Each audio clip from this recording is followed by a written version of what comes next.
What's up, everybody? Welcome to another episode of the Five Tool Talk. Today, we are going to be jumping into our first baseman rankings, but that'll be at the end. So first, let's send it off to Dylan.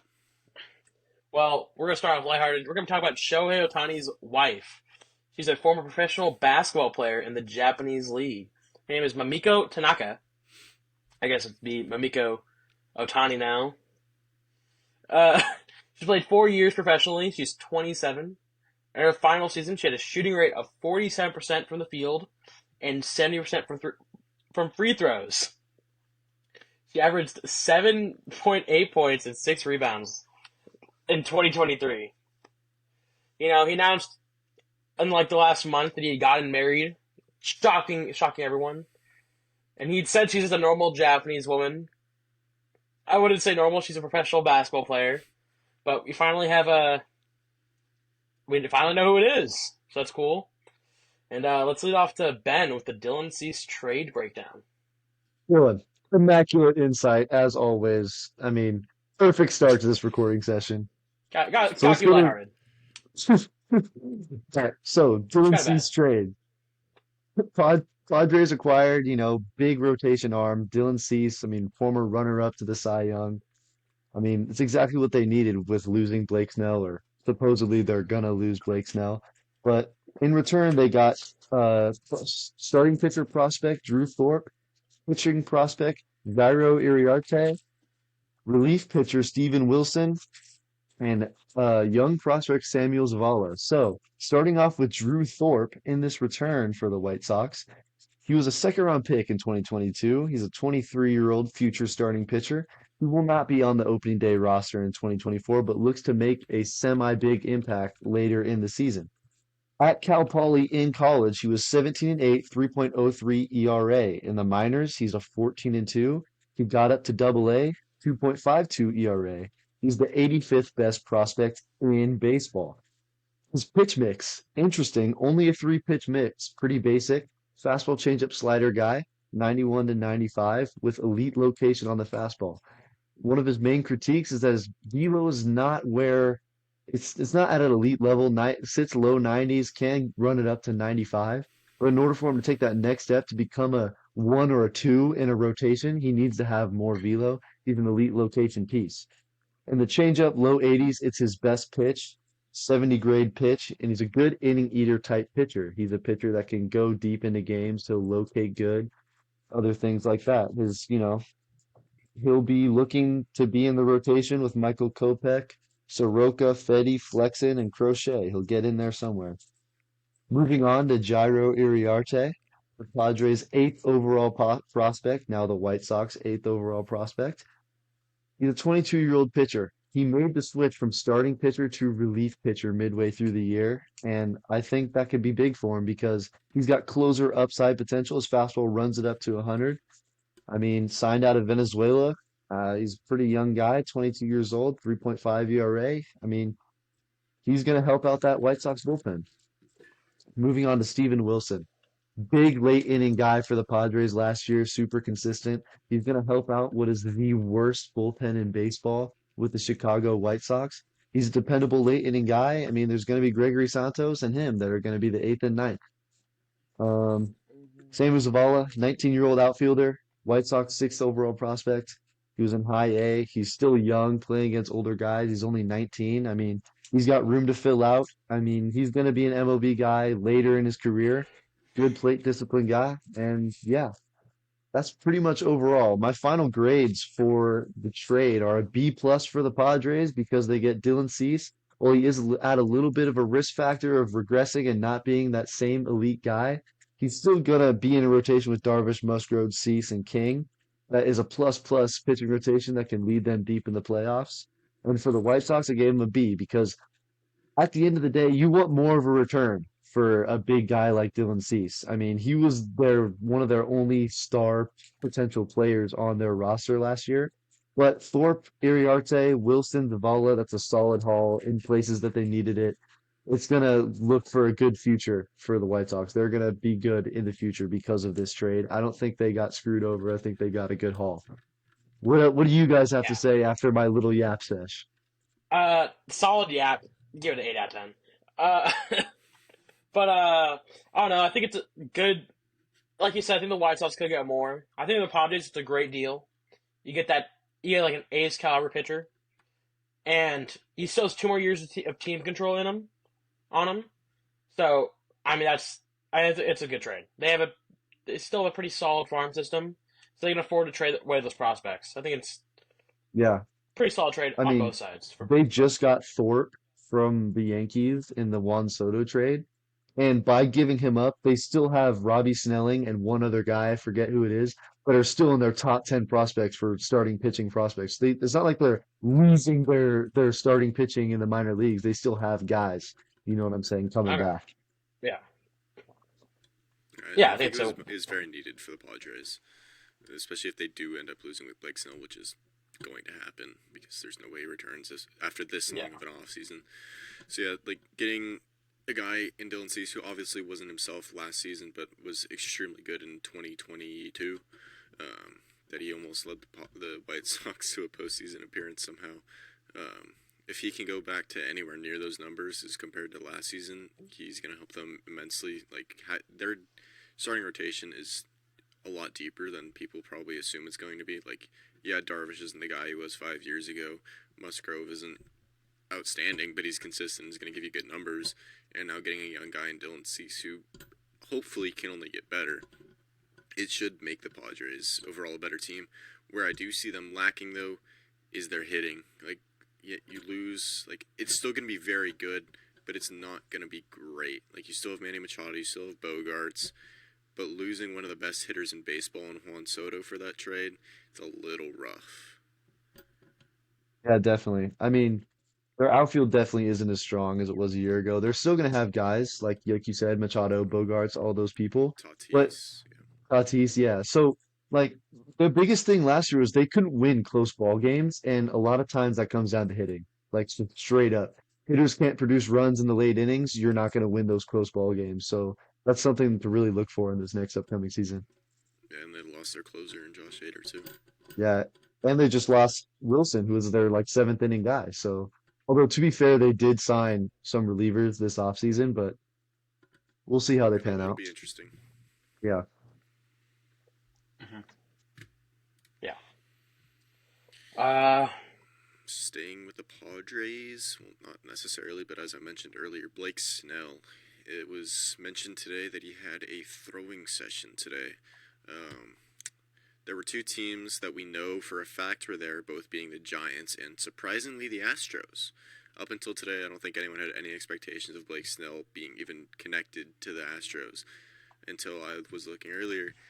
Jose Urquidy has an elbow injury that is leaving the Astros searching for a backbone starter. If the their starting rotation is already insane. They've got Verlander, uh, Javier. What's the Dylan? Help me out here. We got Framber, right? oh, Valdez, uh, yeah, Valdez. Urquidy. You say Urquidy? Urquidy's hurt. Oh, Um, yeah. Shoot. so yeah, God, there's another it's a guy. deep rotation, but He's like losing yeah. Urquidy is a little rough, but it's still a very top tier rotation. So I don't know how I feel about the fit there in Houston. It's interesting. Yeah. I mean they've been aggressive this offseason. I mean they signed Hader, somewhat aggressive. That's a big signing. One of the best closers in the league. They got him. I mean, they have a great team.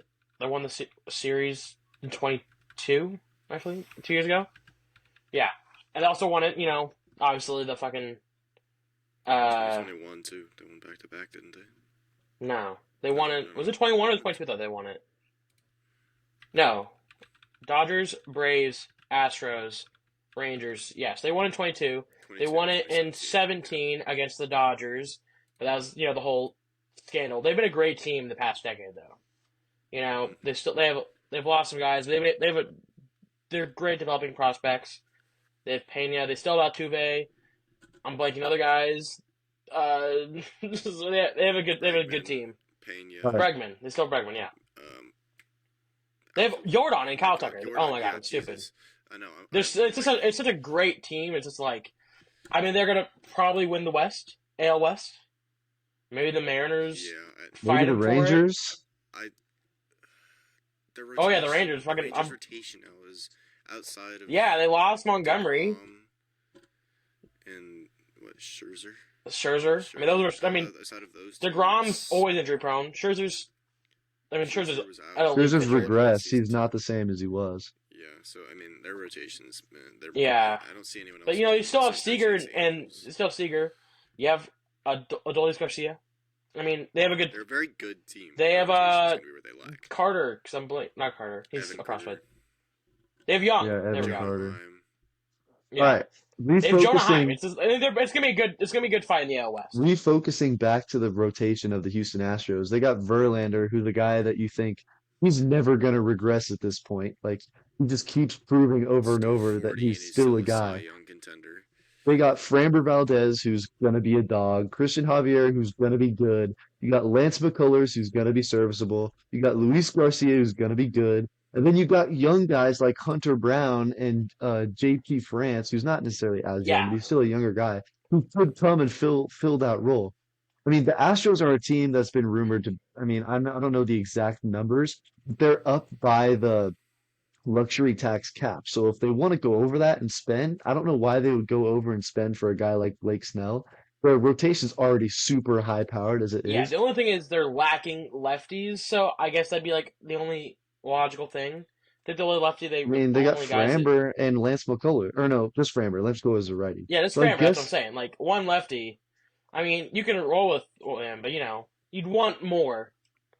So I I can think kind of see why, but I feel like it wouldn't be a long deal with him I think Blake if Snell he will get went there. more money, a longer deal, and a But at better this role point, in is San it? Francisco. Do you think he's just gonna look for like a Yeah, let's little move break on. here? I'm gonna plug our social media. Follow us on Instagram at the Five Tool Talk as well. TikTok, same handle, the Five Tool Talk. The number 5. The number 5. Let me rephrase that. Not yeah. So The follow us on number 5, all socials. cool and talk The on all social yeah, media. we'll plaster it. We'll plaster it. You know, Instagram, follow us there. Twitter, YouTube, Spotify, TikTok, anything. It's If there. they're hearing it, so it's on Spotify. Yes, sir. Also, we have a Or website, YouTube. the Five Tool Talk, as well. .com. .com. .com. .com. That's great at The social media Five plugging. .com. Stay hot. The. Okay, let's keep it going. Right. Okay. You guys ready? Ready to continue? Yeah. Think we're good. Okay. Here's the Five Talk. We are going to our first series of our positional rankings. We're going to start off with first base. In our number 10 slot, we have Spencer Steer. He's 26 years old, plays for the Cincinnati Reds, and 2023 had a 2.9 WAR, 23 home runs, 271 average, along with a 820 OPS. He has a phenomenal fielder, had a near perfect fielding percentage, and he has a smaller sample size, so that's why we're putting him at 10, only playing about 2 years. He's 26 also, so he got a late start in the league, but we think he's going to be the 10th best first baseman going into the 2024 season. Let's go with number 9. I think we gotta wait on going to number 9 yet. I think Spencer Steer, he's a guy that he hasn't done it for as long as the guys above him. And the reason we have him at number 10 is because he's gonna be solid defensively, no matter what. But there's a couple inconsistencies with his batting. He's still young. We don't know. He hasn't reached his peak yet. We don't see how he can be above anybody else on this list just because, while he did have a very good season last year, we just don't have any track record to move forward past this point. I think we're good to move up to Tristan Casas though. So Tristan Casas, young guy too, 24 years old, plays for the Boston Red Sox. 263 average, 24 bombs. He got consistently better throughout the year. If you look at his game log going down the stat line, he started off hitting around 210 and consistently throughout the season got better and better. The reason this is relevant is because as it projects to next season going into 2024, he makes this list because even though he only hit 263, 24 bombs, those are technically low numbers to be on the top 10 first basemen. He projects to have an even better 2024 and have a higher batting average and consistently uh, get better because he's only 24 years old and that was only his first year in the league. I think guys above him, again, they've just proved it more. They've have more track record. They've had a better season last year, so you can't put Tristan Casas above those guys going into next season. Yeah, yeah. All One right. of the few bright spots on the Red Sox who've just been done Devers. nothing in free agency. That's it. It's rough. Yeah. All right. Slightly ahead of Casas. This one might be a little shock to some people out there, but we've got Paul Goldschmidt in the 8. Paul Goldschmidt, a career 300 hitter last season. He hit 268 with a decrease in power from his normal seasons, just an overall decrease in hitting. Last year he hit 268 with a 810 OPS with only 25 home runs and 80 RBIs. He played more games than he has in a couple seasons, but a large decrease in the numbers. So he's obviously on the older side with being in the league for what 12-ish years now, I think. So like I want to say he's about 36. So he's not gonna get better. He technically can stay where he is, but he's more inevitably going to get worse.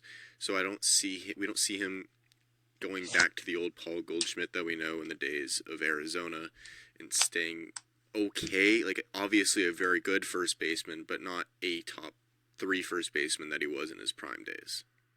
I mean, Yeah. last year was just an absolute like it was just a terrible year for the Cardinals overall. Nothing went right for him, and I think some of that contributed to Paul Goldschmidt's not having as good of a year as he wanted to.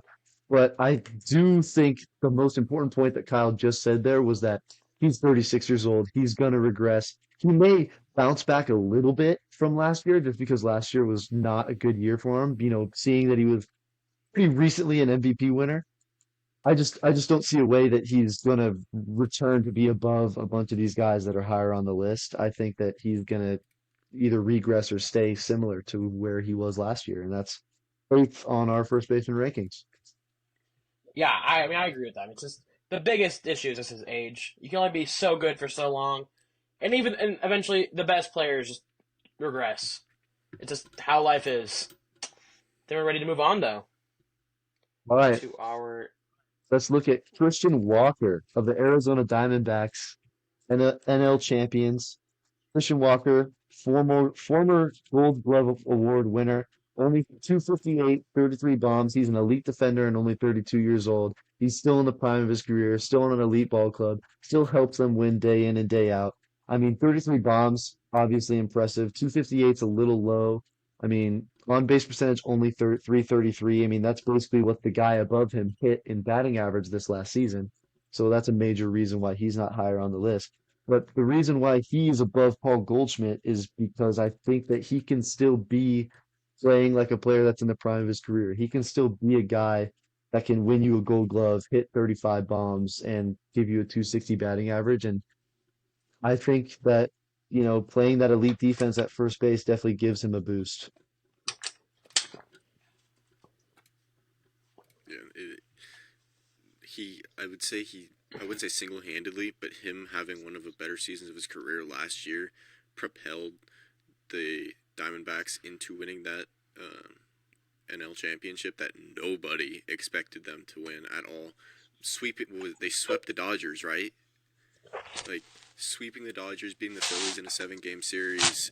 Like no one in their right mind saw it happening at all. bad And times. Bad times. to come out of nowhere and be as good of a team as they were last year kind of rides on the back of your first baseman in that aspect of him being a Gold Glove winner and getting you 30 bombs.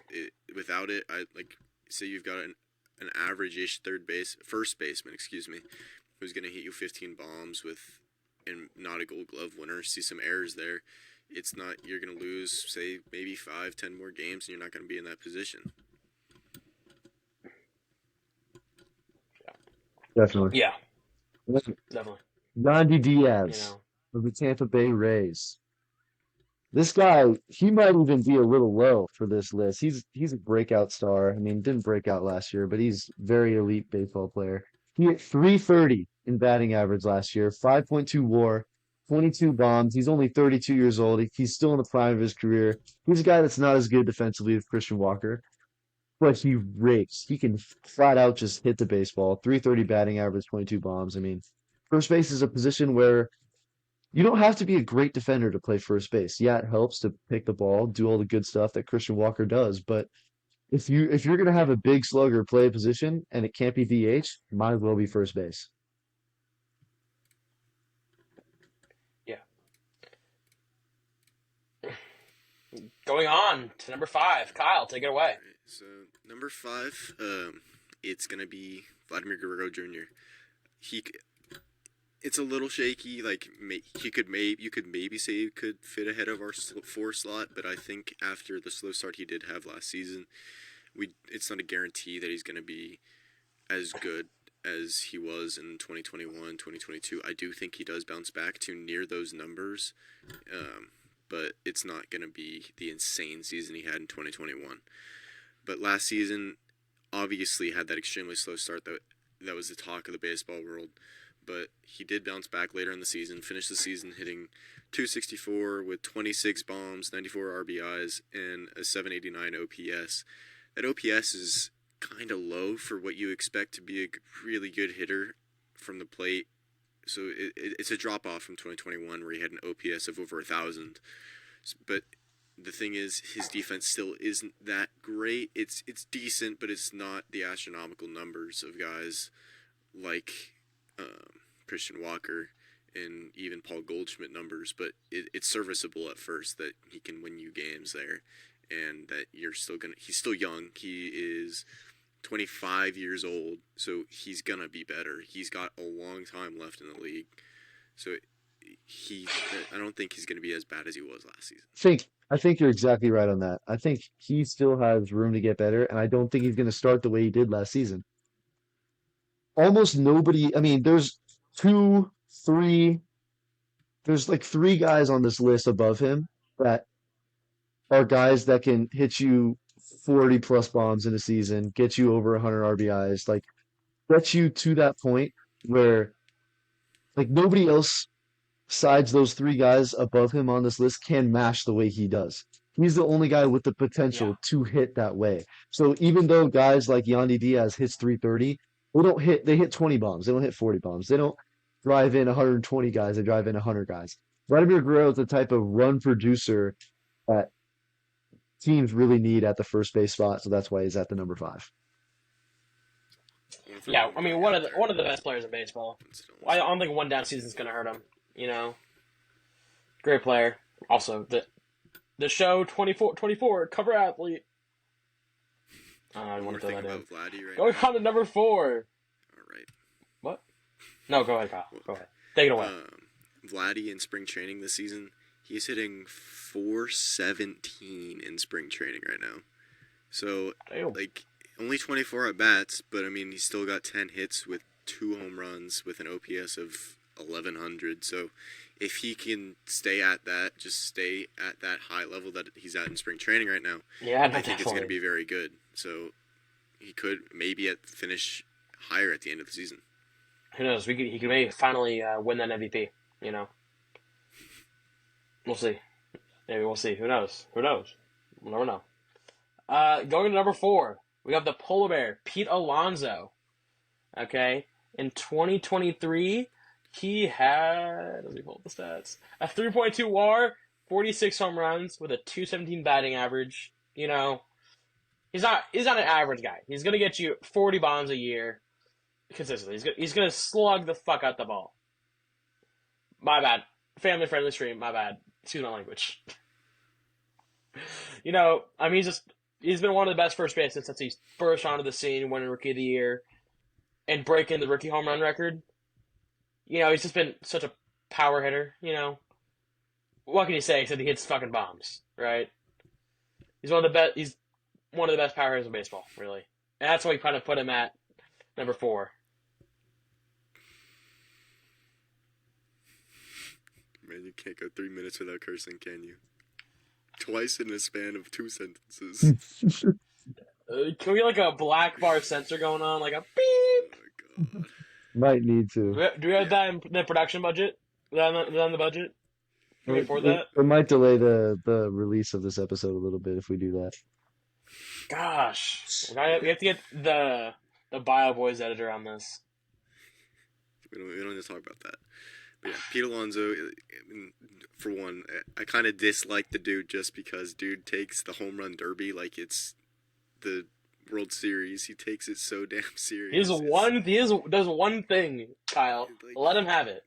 it, dude, whatever. But yeah, he's I'd say I'd say second most powerful first baseman, at least last season. Like, he's gonna hit bombs, and like I could see him maybe hitting the 50 mark this season if he stays consistent and stays healthy. He could. Yeah, he hasn't done that since his rookie year. 50. Who knows? Let's see. Yeah, who knows? We'll see.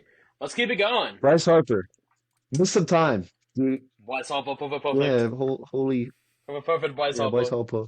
Bryce Harper hit 293 with 21 bombs, 3.7 WAR. He missed March and April due to his arm injury, then DH'd until mid-July. He's a guy that's just electric, and he completely changes the Phillies when he's playing. He's the complete spark plug for their team. I mean, he's a playoff menace. I mean, there's something about the Phillies in the playoff that's different. He's one of those players that has the intangible that makes a team win. He's a guy that we got to see how he translates to first base a little bit more. He only played, a little over half the season at first base, but I think Harper's athletic enough of a player that playing first base is easy enough. I mean, shoot, if Chris Pratt could do it in Moneyball, I think Bryce Harper can do it in the MLB. Yeah, I mean, before transitioning into first base, he was one of the best right fielders in baseball. So he doesn't lose the power and the hitting that he has. Like, yeah, he loses the arm, but I mean, now he's playing first base, so who gives a damn about the arm? So if he can field the ball well at first, which obviously he played a little bit, not a ton, but more than some have. If he stays at that number to where it's a serviceable first baseman, to where he doesn't have to DH, he is already one of the best hitters in baseball, so we don't have to worry about that. He fits right in the number 3. Like, it's tough having him at 3. You could make the argument for 2, but I mean, the dude at 2 he's just so good. Yeah. Speaking of number 2, I'll go right into it. Matt Olson, the MLB's leading home run hitter last season. He ended up finishing with 54 home runs and almost 140 RBIs, all while still hitting 283. If you're getting a guy that's getting you 50-plus bombs a season and still hits 280-plus, I don't know what to tell you. Like, that's one of the best hitters in baseball, period. If not I wouldn't say he is the best hitter in baseball, but he's top 5 for sure with those numbers purely from last season. But slugging was above 600. He had maybe the best hitting season of his career, definitely. But we've now seen him in a full season in Atlanta, 2 full seasons in Atlanta, excuse me, and they've both been good. Where I mean, dude's so good. He's gonna win every single game that he plays. Like, the Braves have stayed a 95-plus win team for so long, and they've only gotten better. And he's still 29. Like, he's not that old. It feels like he's been in the league for so long. What team would trade him for like a bag of chips? I wonder. But he's gonna be in the league for so long still. Like, he's not old. I feel like for me, I thought he was like 32, but no, he's 29. Like, he's just so good. Former, I remember when him and the other Matt were on the A's. Great duo. He's a former Gold Glove winner too. I mean, the guy's a complete first baseman. He's going to give you what you need defensively. Everything you need. He's going to be a good guy defensively, but on top of that, he hits 50 bombs a year and drives in a bunch of runs in this loaded Braves offense where guys are always going to be on base. He's going to be a run producer. He's the second best first baseman on this list by far. Going into number 1, I'm proud to say it's Freddie Freeman. former MVP, finished in third MVP voting last year. He had 29 home runs along with a 331 batting average. I mean, he's 34. He has shown no signs of regression. He's still been very elite with the Dodgers, and has just him and Mookie have created a great duo. They didn't show it in the playoffs. We'll hopefully they'll pick it back up this season. So far during spring training, let's see if I can pull it up. He had 281, not great. 3 home runs though in his spring training, but he's one of the best players in baseball, all of baseball. Great fielder, former Gold Glove winner, and he's just the clear number 1 pick at first base to be the best first baseman. If someone asks you who's the best first baseman in baseball, there's no doubt that you'd say Freddie Freeman. If someone said otherwise than Freddie Freeman, they're from Atlanta, probably. It doesn't matter where they're from; they're wrong. No, they are, but Atlanta has to say Matt Olson. Freeman's the consensus best first baseman. There's other good guys. He's the best. It's ridiculous. I think he's lower in the show. They have him lower rated than Matt Olson. Don't matter. He's the best. That's crazy. No one I'm gonna write a very heartfelt email to San Diego Studios about that rating. He's just one of the best. God. Do we want to take a look? So obviously we left a few guys off the list who people could say fit at the 9-10 slot.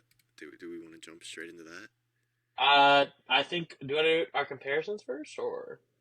No, we're doing honorable mentions first. Let's go honorable mentions, Dylan. Yeah.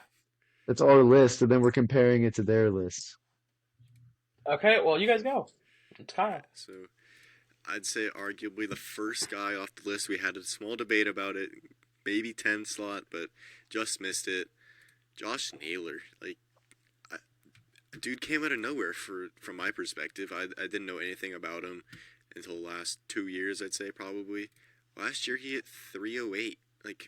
He doesn't have the insane power, but he's got extremely good contact skills, and on a Guardians team that is very contact focused, does not have a lot of power, so they're gonna have guys on base. He can get those RBIs that they need. He finished with almost 100 last season at 97. So he's not there yet. He's still pretty young. He's 26, so he's going to get better. We'll replace a couple guys off this list in the coming seasons. But it was tough to move him up ahead of guys like Spencer Steer and Tristan Casas, who were just so good last season and probably going to be better this year. Yeah, he's a pretty young guy. I mean, we just think that the other couple young guys ahead of him, they're just going to be better in the future. They're more highly touted prospects. They're just going to have a better 2024 than Naylor, in our opinion. I think next guy, former number 1 overall pick, Spencer Torkelson out of ASU, Detroit Tiger, for 233, 31 bombs. He's 27 years old. Oh, no, that's not right. I don't know what that number is. I wrote some shit. Don't know what it is. He hit 270 December. That's what it is. Couldn't read my own writing. He's 24. Super young. I don't know why I said 27. It's on you, boy. Hell. But he's a guy that CBL. who hasn't figured it out at the major league level. He's been good in the minors. He's a highly touted prospect. Raked in college, flat out raked. He's got the pop. We've seen it. 31 bombs. That's good. It's not where he needs to be.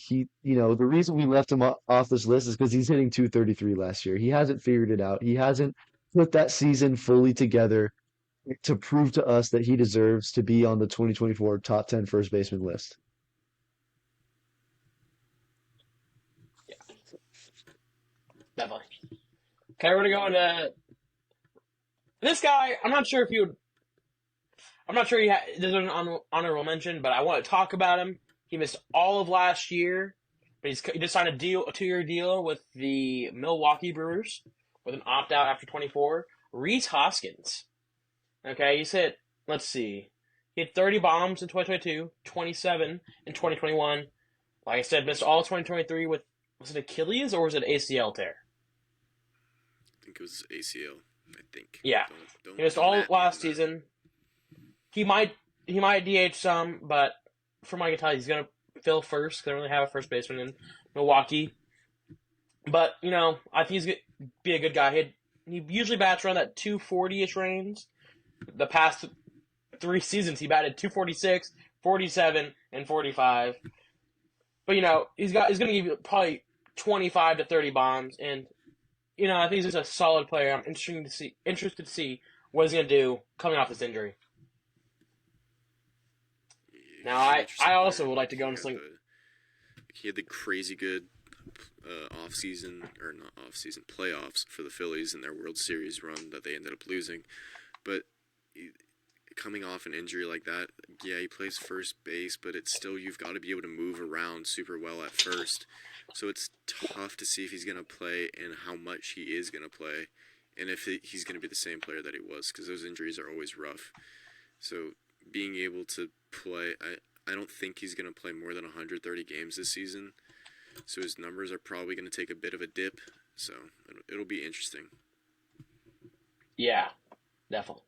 I'd like to talk about a few prospects who are probably going to be playing this season, who play first base. I'd like to talk about. Starting off, the 11th pick last year, Nolan Schonnel. Don't think I pronounced it right. He's the 95th ranked prospect on MLB.com.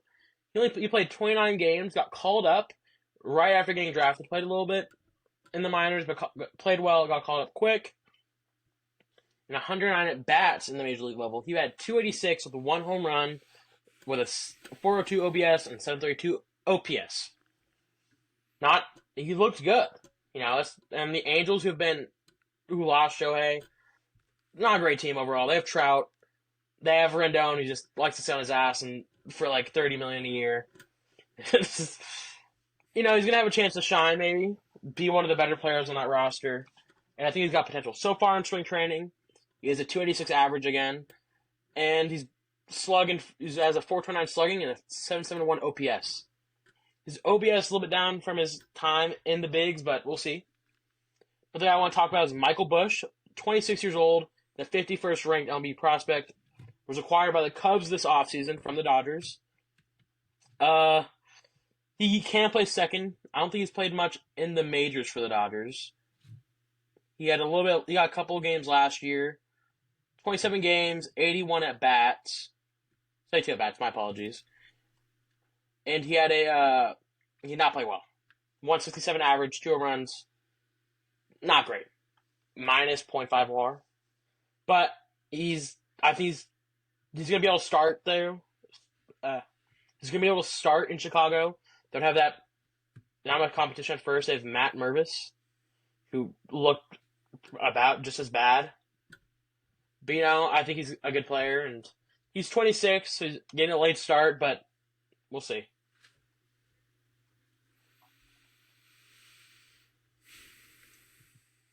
So going to the next thing, we would like to compare our list with MLB.com's. All right, so Who would start? their rank, I find it very interesting. I'm gonna list it first, and then we can go into what we think about their rankings and why they might have someone at their ranking and why they're wrong with whatever ranking they may have. So obviously, as we said, Freddie Freeman, number 1, no matter what, number 1. Yeah, definitely. They've got Harper at 2. I think for Harper's first season fully at first base, it's a little hard to put him at 2. I could see it maybe happening, but Matt Olson, 3, whatever. Paul Goldschmidt is at 4. We'll get into that into a minute, but I don't see it. Yandy Diaz, 5. Pete Alonso, 6. Vladdy at 7. And arguably the biggest surprise of all people to be on this list, Brandon Belt is at number 8. Brandon Belt as a top 10 first baseman in 2024 is absolutely absurd, coming from a Giants fan, by the way. Absolutely insane. And then they have Christian Walker at 9, and finaling off the list is Tristan Casas at 10. All right, so who do we want to talk about first? Do we want to go Goldie Let's or Belt honestly, at let's 8? go. Why is Matt Olson? I'm Let's gonna go. go Why is Belt Matt first. Olson below Bryce Harper? I mean, Matt Olson hit. For the guy in the Yeah, Phillies coming jersey. from a guy in a Phillies jersey, Matt Olson hit 50 bombs, hit 280, and while Bryce Harper may have more of an impact on the Phillies like team, like atmosphere overall, I think Matt Olson produces more runs. He's in a more stacked lineup that can produce more runs, so Matt Olson's gonna then in turn be better because of the lineup he's in. And he's also a Gold Glove first baseman. Bryce Harper's playing his second year ever at first base. I I think Matt Olson has to be above Bryce Harper. Now, okay, you may say, well, Bryce Harper helps his team win more, and we think that he's going to be more athletic than Matt Olson, and that because he missed time last year, that wasn't as good of a year as he could have had. He had a higher batting average than last year than he did in years prior. Focusing on DH earlier in the year really helped his stats, and I mean, I can see him hitting maybe five, maybe 10 more homers than he did last year, but he's gonna be chilling around that 30 home run mark. Matt Olson's in the prime of his career, hitting 50. Yeah. Bryce, it's pretty wild. Like as you said, it's Bryce. It's gonna be his first full season at first. So like we don't like he's an athletic guy, but we don't know how his defense is gonna be at first. Like it's not the most difficult position in baseball, but it's not by any means an easy position to play. You have like I the Phillies posted their spring training highlights of him today. There's a little just compilation of him at first. The first 10 plays, I think his foot was pulled off the bag in 7 of them. Like That's bad. I That's just not find it great. funny. I don't see him at 2 ahead of especially Matt Olson, who had did he finish second in NL He got fourth. MVP voting? Fourth? It Was went Mookie too? Acuna, Mookie, Freddie, Olson. So, yeah, like coming off that season, I think he'll be about the same player as he was last year. So it's tough. It's I not don't agree it's with it not at all. something that's crazy to say. Like I can see It's it. not. It's not ridiculous. It's just like It's just it's just wrong. wrong. It's like not ridiculous. It's like wrong. Yeah. Yeah. Now something. Let's go to something that is ridiculous. Brandon Belt at 8. A top 10 first baseman, Brandon Belt. Not Let's even go over just his top stats 10, really quick from last year. Top 8. I mean, he had a good number of stats last season from what He had 19 home everybody runs, was expecting. 254 batting It wasn't average. Not bad at all. but it's Not bad at all. just he doesn't have the outstanding Let's compare him to our number defense 10, that- however, who had 23 home runs and 271. He also had Smith this year had 23 home runs, 271 batting average. Also had a higher WAR with 2.9 instead of the 2.0 that Brandon Belt put up. And he's younger. Why is he a top 10 first baseman? Yeah, he's younger. Brandon Belt will have 2 seasons left in him. God, how long has he been in the league? I want to say it's been either since 2010 or 2012. I can't remember if he was on that first World Series team. I don't think he was. I can pull But it he's up been right in the here. league for so long, and there's a reason the 2011. Giants let him go. Yeah, like there's a reason he's no longer on the Giants, and that's just an anomaly year. Like if anything, he's not going to be a first baseman. Vladdy's going to be like they have 2 people from the same team on the list. One of them's going to play first, one of them's going to be DH. You have to Exactly. choose one. You can't have both. Vladdy's Belt's going to be the first currently baseman. a free Belt's agent. going to be a DH. Is he Well, Belt still a is free currently a agent? free agent. I That's mean, still just guess, but crazy still, based on. He's not above K-Sauce. And they have him above Christian Walker, don't they? Yeah, they have. He's above Christian Walker. Doesn't which make is any sense. Yeah, it's insane just to me. ridiculous that Christian Walker won the Gold they Glove have last year. He was Vladdy and Belt 7 and 8, which is crazy. That's such a wild ranking. Now I don't agree with it at all. let's keep it going. Paul Goldschmidt at number 4. We had him at number 8, I believe. I mean, double check. If we're We had purely going off of Goldie to last 8. season- Yeah, purely going off of last season, he was not good by Goldschmidt standards. Like he's above average first baseman, but he's not. Yeah. He's a top 10 first baseman.